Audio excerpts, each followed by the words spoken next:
Hello everyone and welcome back to my channel. Today I'm going to be doing another true crime video and covering the murder of Angela Samota. So just a side note, please be respectful in the comments. You just never know who is reading them. And also all of my information are from sources online, whether that be documentaries or articles. So if I'm incorrect about something or I left something out, please feel free to comment below. I would love to know and fix that mistake. So without further ado, I'm just going to jump right into the case. So Angela, or as friends would call her Angie Samota, was born on September 19th, 1964. There wasn't much information on her childhood or where she was born. Sources were saying different things. However, I did see that she was raised in Alameda, California. And pretty much the rest of this case, the information will be from right before the murders took place. Forward to Angela's young adult years, she would attend Southern Methodist University in Dallas, Texas. Now, this is where she would be paired up with a roommate. I don't know, a lot of colleges do this, where as in when you're a freshman, they will pair you up with a dorm roommate. And Angela was paired up with a girl named Sheila Wisocki. And I hope I'm saying that last name right. She would be paired with Sheila Wisocki, and although it was stated by many people that they were complete opposites, they became very close. Sheila was very reserved, very shy, and Angela was described as this fun-loving party girl, kind of outgoing. I mean, they were truly complete opposites, but they became the best of friends, and Sheila would actually play a huge role in solving her best friend Angela's murder. Now, Angela would attend Southern Methodist University, majoring in computer science and electrical engineering. She was said to be by Sheila and many other people, said to be very smart, very intelligent, beautiful, had a lot going for her. So she was majoring in computer science and electrical engineering and was also the social chair of her sorority. Now I'm going to look down to give the name of the sorority because I cannot think of it off the top of my head. It is Zeta Tau Alpha. Okay, so she was social chair of her sorority. So she was really doing big things in college. And I also did see that she had a boyfriend as well. I couldn't find as much information on him. However, all I know is that he did work in construction. So let's get to the night that would devastate absolutely everybody in Angie's life on October 12th, 1984. Everything would change. Angie decided that she wanted to let loose and have fun, just like any normal person in college or young adult years would want to do. I'm sure she had a lot going on with school and such and wanted to just have fun. So she decided to go out with her two friends that would later be named Russell Buchanan and Anita Cadal. Angela's boyfriend could not attend the night's festivities with Angela because he had a construction job or something early in the morning, but that did not stop Angela because their university was playing a huge game the next day. So all of the university was out and about doing all these different festivities, including the state fair, and that is where Angela and her friends went to the state fair. So the trio went to the state fair and they decided, just like any normal college kids going out, that they did not want the night to end there. So they decided to go to a place called the Rio Room Dance Club. Now, from reading different articles and stuff, this seemed to be a very popular place to go. And Russell later stated that they had fun there. Angela was a social butterfly as usual, and they would leave a little after midnight. Now, Angela would drop all of her friends off around 1 a.m. and head home. After dropping her friends off, a source did state that Angela dropped by her boyfriend's house to tell him goodnight, and then she would drive home where she would be alone. Now, her boyfriend stated that he received a phone call from Angela, and he really didn't hear anything besides her saying, "Talk to me," before the phone got disconnected. Angela's boyfriend was very concerned by this phone call. He could not get a hold of her, so just like any concerned boyfriend would be, he decided to drive over to her house. He called many more times, knocked on the doors, windows, and got no response. So he decided to call the police, and that is when they arrived at 2:17 a.m. at Angela's. Police arrived at Angela's house at 2:17 a.m. and what they would find would be absolutely devastating.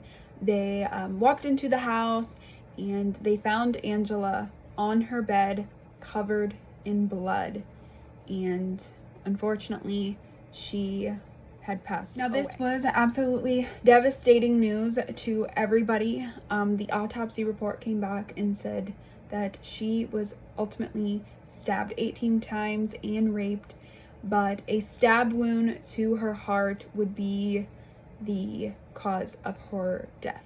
Angela's death would be absolutely heartbreaking to her best friend, Sheila.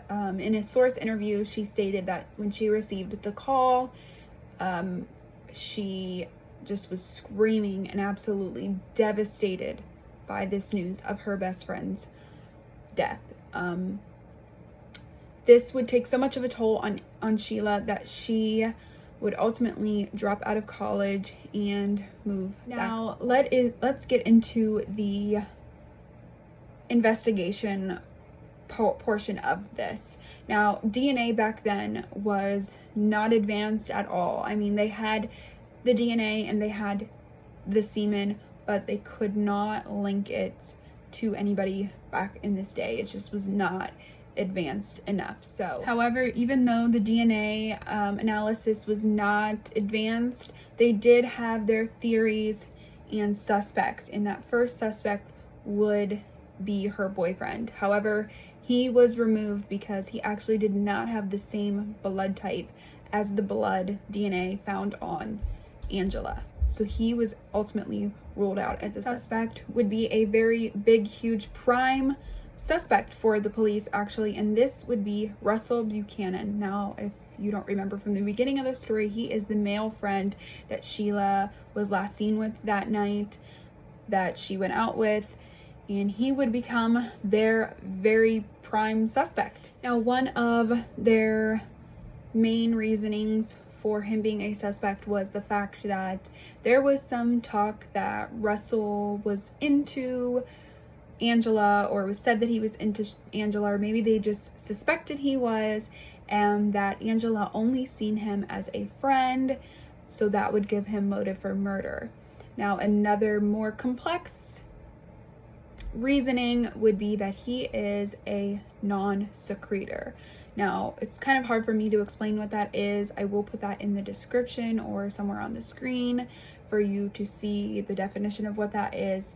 But even though they didn't have advanced DNA analysis, they did know that whoever's blood was at the scene, that was a non-secretor, and that Russell was also a non-secretor. They didn't have enough evidence to convict Russell of this crime, so they needed a confession. Now, in doing so, they set up Sheila, Angela's best friend, with a wire to meet Russell at a restaurant or someplace and kind of get him to confess, and that they would have that on recording. However, when she met with Russell, his story did not change. He didn't seem any different, and they basically ruled him out. Now, this would set the case cold for 10 years. Fast forward 10 years after the case had went cold and the wire situation with Russell had went south, Sheila was watching the Oj Simpson case. Now, if you don't know the Oj Simpson case, it was a giant case in the United States. It was just absolutely insane, this case. You would have to look it up on your own. I'm just not going to go into depth with it in this video. Maybe I'll make another video about that. But she was watching this on the television, and she had seen that the DNA analysis was more advanced, and they used DNA in that case. So she kind of had a thought bubble, like maybe they could run Angela's DNA, or the DNA from Angela's case, and catch her murderer. So she took it upon herself to contact a DNA specialist. However, I couldn't figure out the reasoning. I couldn't find the reasoning. This specialist place would just deny that. Fast forward 20 years after Angela had been murdered, Sheila was living in Texas. Now, she had a whole life. She had children, a husband, she had a family, and yet this case of her best friend being murdered and it not being solved just haunted Sheila. In an interview with a source that I read online, Sheila stated that she was sitting at her kitchen table doing something, and basically she seen Angela sitting at the table with her. I have chills just thinking about it, talking about it. But she's seen Angela sitting at the table with her. Now, she stated that she's not one for believing in ghosts or anything like that, but she just felt like this was her best friend sending her a message or giving her a sign to do something. So Sheila decided yet again that she would take it upon herself and try to figure this out. And she figured her first step would be to contact the Dallas Police Department. Now, she would do this and would just pretty much be turned down every time or ignored. I mean, she would call and call and call and call and try to get a hold of them, and they would just refuse completely. Now, Sheila would go to say that she would call the Dallas PD 100 times, and she would either get ignored or get shrugged off or get some kind of excuse. Now, she even stated that one time they had told her that they had lost all the evidence in a flood, which was just completely untrue. It's just absolutely insane that they would just deny this, and it's just crazy. I just couldn't. I just can't imagine how Sheila felt being turned down and ignored. So with Sheila being ignored and turned down, she knew that she would not be taken serious unless she was a part of law enforcement or something along those lines. So she worked hard and did something truly amazing. She studied and became a licensed PI. Now, if you don't know what a PI is, it is a private investigator. So she went as far as to become a private investigator to try and get the Dallas Police Department to take her seriously. And unfortunately, even though that she worked so hard to become a private investigator, they were still not taking her serious. So it took some serious willpower and just really pushing it to finally get the break that she needed. And that would be getting a detective assigned to the case. So they would reopen the case and assign it to a detective named Linda Crum.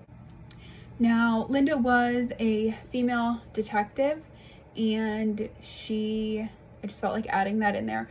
She decided to go over everything in this case, just really reevaluate everything in this case, the evidence, and would actually do what Sheila had wanted them to do in the first place, and that is send the DNA for testing. And, DNA was more advanced. There was more they could do with it now, and that is exactly what Linda Crum did. She sent the DNA in to be, sent through a system to find a match. Linda Crum would actually find the murderer and rapist of Angela Samota. Now, Sheila received this call, and actually she expected it to be Russell Buchanan, from the male friend that went out with Angela that night. However, she would be told that it was a 60-year-old man named Donald Bass, a suspect or a man that was never a suspect in this case at all. At the time of the murder, Donald Bass was in his 30s. However, when they compared DNA in 2008, I believe it was 2008, and found that it was Donald Bass, he was 60 years old and already serving a 25-year prison sentence for another kidnap and rape. Oh boy. So at the time of Angela's murder, let me just try not to confuse you. At the time of Angela's murder, Donald Bass was actually out on parole for the case that he is actually serving the 25-year sentence. So in the middle of going to trial, he was out on parole for that rape and kidnap that he is serving for, or was serving for, in 2008. Hopefully I didn't confuse you. So he was out on parole when he murdered Angela Samota. Just absolutely insane. Fast forward to 2 more years later, 2010, I do believe, they had enough evidence and such to actually have a trial against Donald Bass. Now, during this trial, prosecutors gave their theories and statements of what they believe happened that night. And they believe that Donald Bass knocked on Angela's door and asked if he could use the restroom.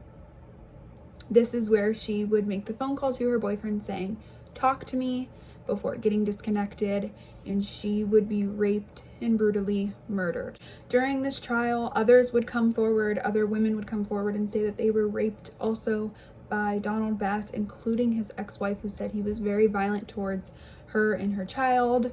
And I just can't even believe, I can't wrap my head around it. But fortunately, 20 years after the murder of Angela Samota, he was found guilty, and this time sentenced to death. He is currently still on death row. I don't believe there is even a date set for his death, but he is on death row now. And Sheila, what an amazing woman to absolutely just come through for her friend.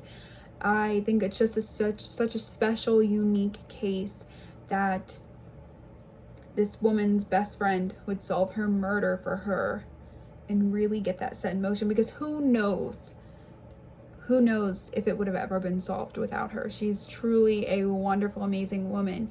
She actually is still a PI. She actually only got her PI license, her private investigator license, for this case, and then after that she was just going to retire and let it go. However, she had so many people reach out to her and just basically ask her to solve their cases that they were struggling with for them. So, families would reach out and say, hey, we need your help.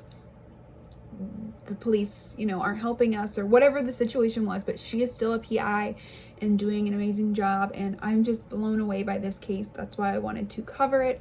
It's just a very unique case, and I'm just so, warmed by it. But that's it for this case. Comment below and give me some cases you guys would want me to cover. I'm hoping to make this sort of a series once I get going. This is my first YouTube video, and I'm very pumped about starting this channel. I'm hoping to get better lighting and camera, a different camera and all that, but for now this will do. So yeah, give me some stories to cover below. Subscribe, share, like, all that fun stuff, and I will see you in the next video.